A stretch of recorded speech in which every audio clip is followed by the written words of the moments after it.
Hello everyone, welcome to the video on lightning button. So what exactly are buttons? So buttons help us to submit a form data on the UI, or they are used to reset some data on the user interface, so on. Like, they help us to do multiple functionalities. So in a Salesforce lightning component we can add buttons which can perform some operations, like they can execute or they can call functions which are present on the controllers. So we will understand these scenarios step by step. So for that, let me just enhance the existing code that we have on the demo component with an already predefined code.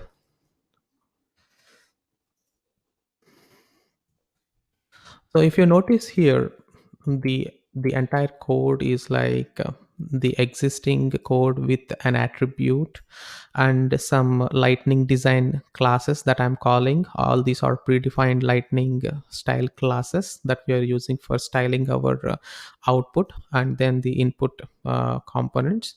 And then this is the new value that we have added onto this component, the lightning button component. This is, so it has the tag as lightning button, and basically there are a lot of fields that are added for the positioning, the icon name, utility check, and label as submit, and the variant as brand.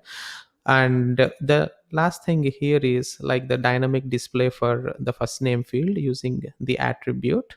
So let's look at the output and then come back and discuss more on this. So if we go to the app and update the preview, we're able to see everything as is, like as in when I update the first name, the value here is updated just like what we saw in our previous video. But the only new thing that we notice here is the submit button.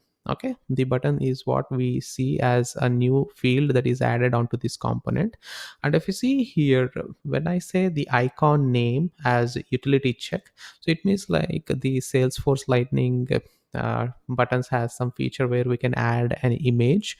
So if you see here a check mark, the check mark is because of this utility check, this field icon name, and the variant as brand. If I remove this variant as brand, the color, the blue color will be lost and it will be present with a white color background with a blue color border.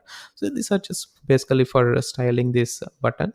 But basically this is the lightning button, this is the tag that we use for creating a button on this component.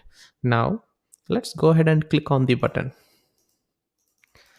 You notice here nothing happens for now, like when we click on the button. Why? Because right now the button click functionality that is present here is not associated with any function on the Salesforce client controller. Okay, let's understand what is the client controller, how to write it, and how to associate a button click with that functionality.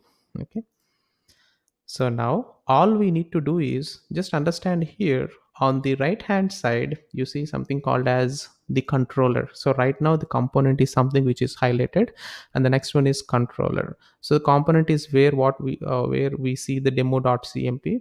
Click on the controller.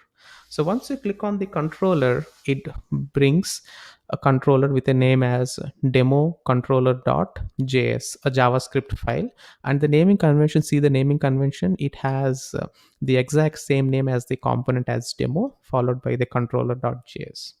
And if you notice here, by default it generates a function with a name called my action. So the function name can be anything. We can change our this function name, and we can write any function name, and we can add more functions separated by comma in this .js file. We'll see that later. But for now, what we are going to do is, anytime I click on this button, I'm going to call this method. So for now, let me change the function name instead of my action to show alert message, to make it more meaningful. So show alert is my message function name. Save it, and in here I'm going to write simple alert.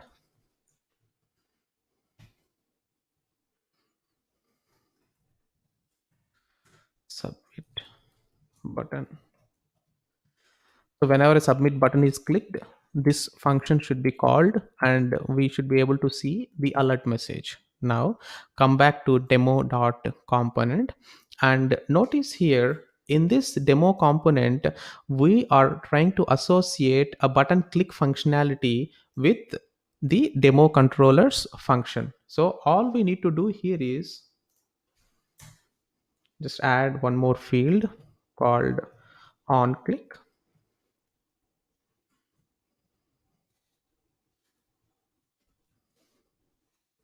brackets exclamation mark and I say c dot the method name show alert message.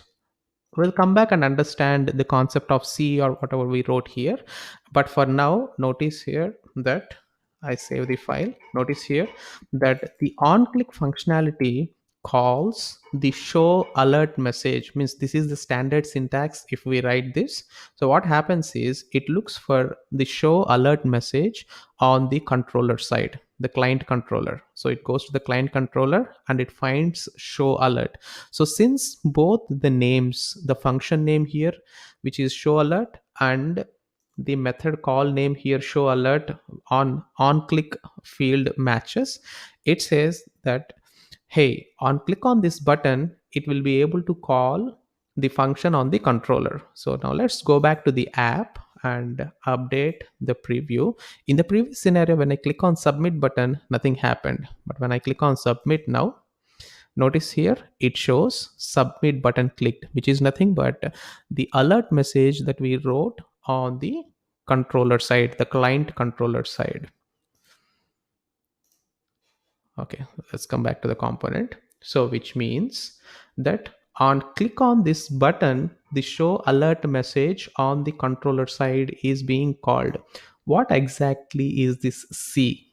The C is called as the value provider for the component's client side controller, or to understand it in a much simple way, so anytime on the controller side, if you write some methods, okay, so for example, we'll understand the structure of the method in the next videos. Let me add one more method. Here I'm going to add one more method called say hello. Okay, so let's assume that on button click, I want to call say hello function instead of show alert message. So all I need to do is on button click, I can say instead of c dot show alert message, c dot say hello, which means c is something that you can think of as a reference that can give access to you for all the methods that are present on the client side controller, the JS file. Okay, and there is one more thing that we'll understand in detail later, but for now just understand that the value C or the character C that we are using here is very much different from the C that we use here. Okay, so because like sometimes people get confused, what is the difference between the C here, that we'll see in later sections. But for now, understand that using this C we cannot access this JS file functions, but this is a component. In this component we use the character C to access the components on the client side controller. Okay, so in this section we are able to understand how to create a button, and once we create a button, how to click on the button and make sure that it calls a client side controller. Okay, in the next videos we'll see more on these functionalities, enhancing these calls and stuff. Thank you for watching this video.